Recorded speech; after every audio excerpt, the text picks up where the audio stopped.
Yo, what's up, guys? Zane TV. Today, I'm gonna be talking about. Sorry, gonna close that. Today I'm gonna be talking about why the Batman 2022 is a freaking masterpiece. And it's my favorite Batman movie. Um, People might say that's because it's so new and that's why you like it. No, I'm telling you, this movie did Batman right. Okay, and I'm gonna explain why. So if you like this video, give it a like. If you want to subscribe, feel free to. If you want to share this, do it, please. I would really appreciate it. Um, my goal is to have 60 subscribers by next week. Let's make that the goal. Okay, let's get into this video. Okay, so people usually reference Robert Pattinson as emo Batman. I guess that's a good way to put it. Um, but I kind of see it as something different. You know, it's like a different Batman story. It is an origin, so it kind of has gotten told in live action. But I just feel like this Batman was different from the other ones. I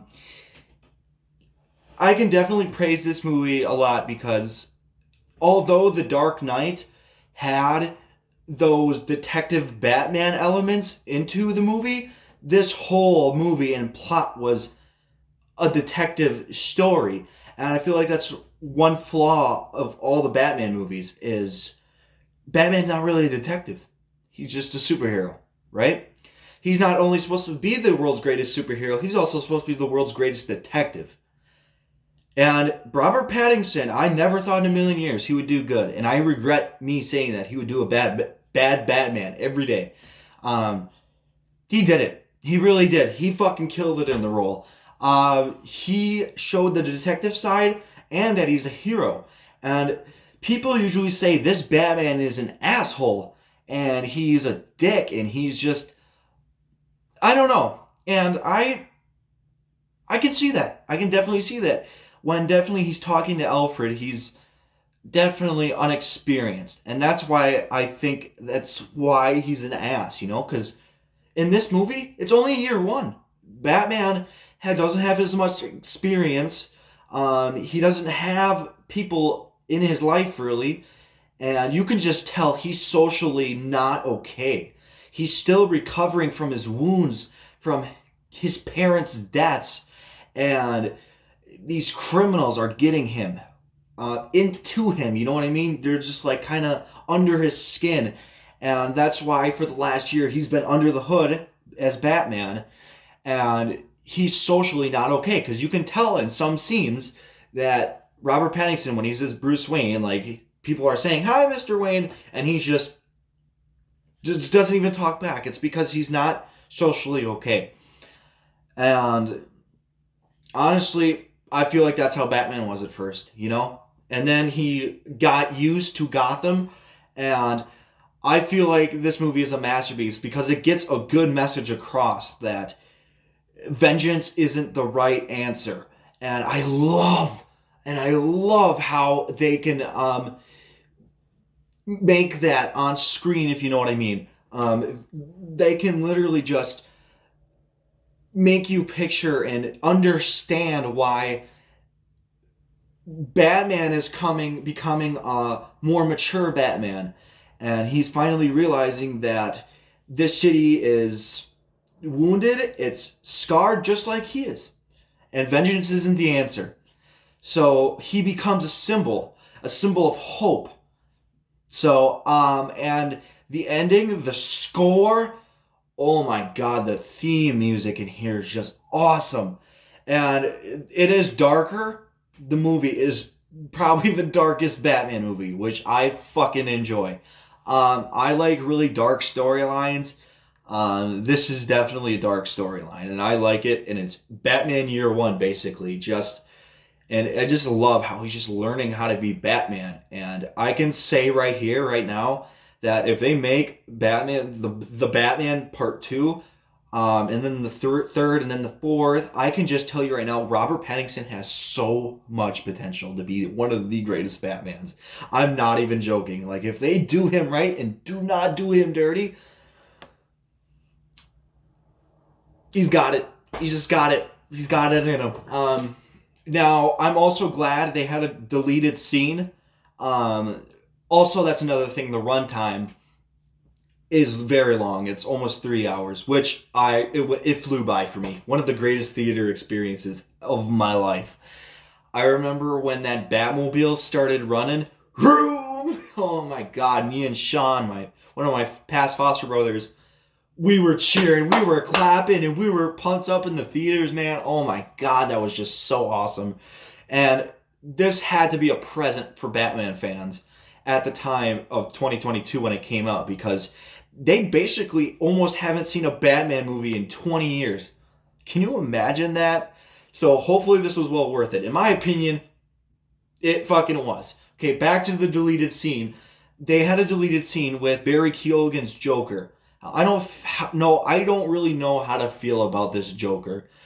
I do like that he's like Hannibal Lecter, and he's going to be kind of like Batman's mentor when he's trying to find clues to the villains. I like that concept. That's awesome. But do not have the Joker in the sequel. Come on! There's so many other Batman rogues galleries that you can pick from. There's, who I think would be... There's a couple villains I think that would be good for this timeline. Professor Pig. He would be a fucked up villain to put in this franchise. Hush. Perfect. They even reference Hush in this movie. Mr. Freeze, if they do a storyline right and got the pun. Dinosaurs. The Ice Age. Cringy. Yeah, whatever. But basically, I'm just saying it has so much potential, and Colin Farrell's Penguin is a big highlight out of here. He did a good job as Penguin, actually. I'm not going to lie. He did a good Penguin, and I'm glad they're kind of going to have a spin-off series. And I'm kind of glad they're not making him a main villain of Batman, but like a villain, kind of like a side villain. And he's like a crime boss. I love that concept. Now, the reason why I'm glad they took out that deleted scene with the Joker is just because save the Joker. Save him for the final film. And he ends up being the big bad out of all this. I think they'll just be so perfect. And if it's executed well, this could be the best Batman trilogy. On God, this could be. The Batmobile in here is freaking awesome. The Riddler is crazy. And I'm actually a fan of Jim Carrey's Riddler, but I can understand where he's coming from, because I've seen interviews with him online and stuff saying that, oh, it's way too dark. And it is. Honestly, the Riddler is freaking terrifying in here. And the opening to this movie is just like a warning telling you this is how dark this movie is going to get, because Paul Dano does such a good job and does such a good job on his own take of Riddler.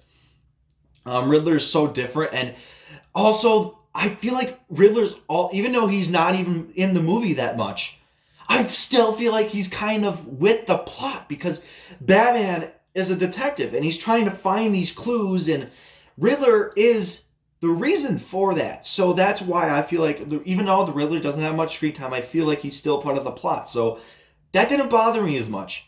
And honestly, a lot of people said that the ending, they should have fought like a big final battle between the two. But honestly, I like the ending to this movie. I think it's one of the best final battles. It's shot. Another thing I can praise this movie for, it's shot perfectly. This movie's just so well done. The Batmobile chase scene too, that was awesome. But I felt like at the end, they didn't need to fight. The Riddler is actually a villain that doesn't fight Batman, in my opinion. He just gets his ass kicked, pretty much, when he's face to face with Batman, until, he has to have those clues because he just can't help it, and that's just why I like the Riddler. He's unique. And although they did reuse the villain that they've done, too many times, I don't know. Like I said, the Batman, if they make a whole trilogy, they need to,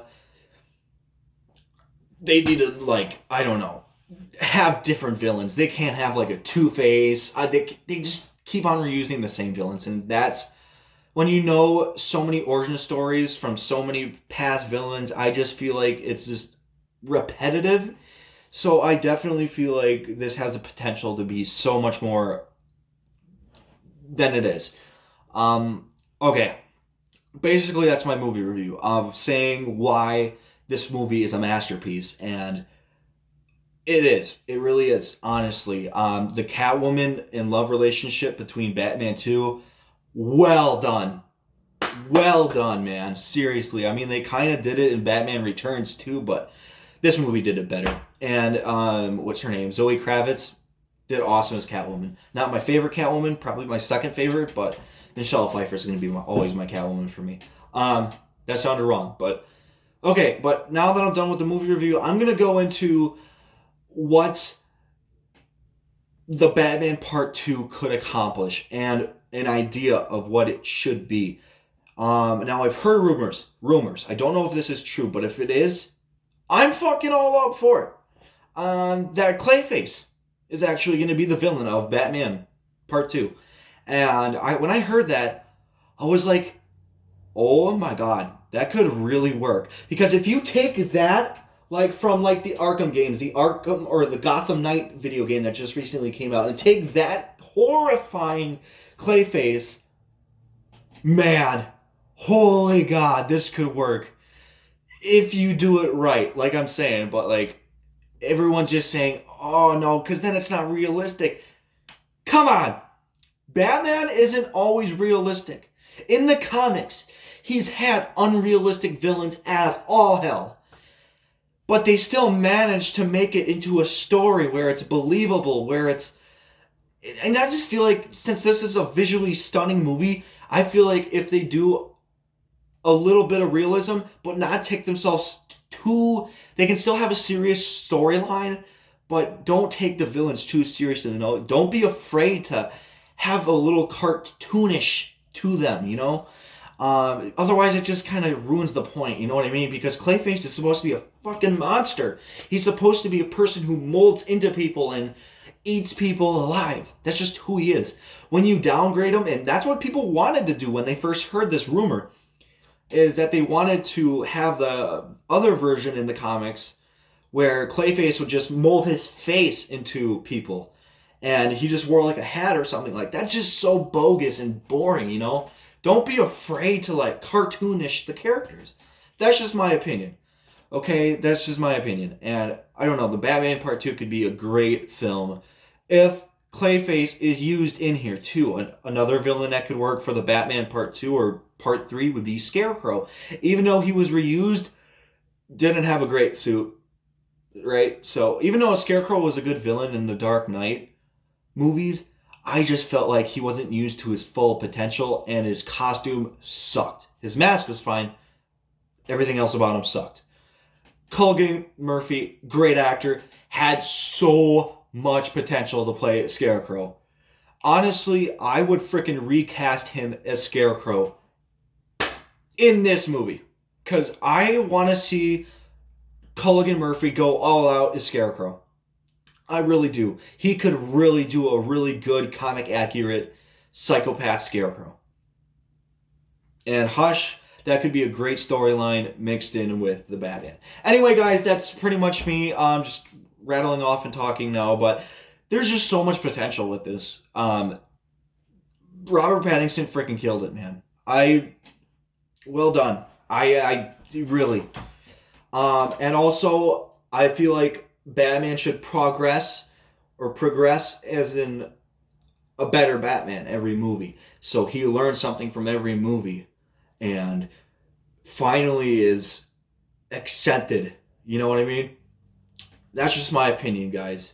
Also, another thing I forgot to mention, Commissioner Gordon and Batman, perfect duo. So, otherwise, guys, that's it. I hope you guys enjoyed this video. If you guys did, please leave a like. Like I said, subscribe. Don't feel free to. And I will see you on the next video. Peace out.